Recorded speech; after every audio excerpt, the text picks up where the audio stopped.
بسم الله الرحمن الرحيم. الحمد لله رب العالمين، والصلاة والسلام على أشرف الأنبياء والمرسلين وعلى آله وأصحابه أجمعين.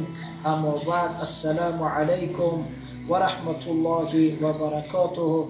همگیاران عزیز و مسلمانان کل جهان، برای همگان معلوم است که برادرمان یعنی حبیب نورمگomedov مسابقه دارد و همچنانه که برای همگان معلوم است الله سبحانه و تعالی در سوره حجرات می فرماید: اعوذ بالله من الشیطان الرجیم، انما المؤمنون اخوة فاصلحوا بین اخویکم.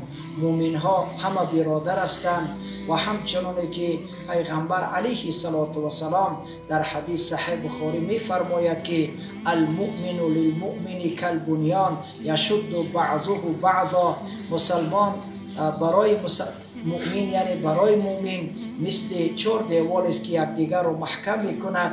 ما هم مسلمان ها الحمدلله یکدیگر را دوست داشته و در حق یکدیگر دعا میکنیم و طبق فرموده جناب رسول اکرم صلی الله علیه و سلم الدعا هو العباده، دعا مثل نماز عبادت است.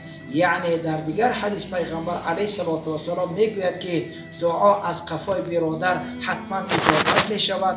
ما الحمدلله اخلاص یعنی از پروردگار متعال همچون بنده و همچون برادر حبیب دعا میکنیم که خداوند برادرمان حبیب در این مسابقه غالب بگرداند و او رقیب شد، پروردگار مغلوب و ناکام بگرداند و همیشه پروردگار چمپیون های یعنی مسلمان ها را در بالای رقیبشان غالب بگرداند و آبرو دهد. و ما امیدواریم که ان شاء الله حبیب برادر ما در این مسابقه هم غالب شده چمپیون جهان میگردد و آبروی اسلام را در کره زمین الحمدلله باز یعنی چکار میکند، آوازش زیادتر میگرداند. خداوندا پروردگار برادر ما حبیب را قوت عطا کن که رقیبش را یعنی مغلوب بگرداند و خودش را غالب بگرداند و آبروش همیشه حفظ گرداند. السلام علیکم و رحمت الله و برکاته.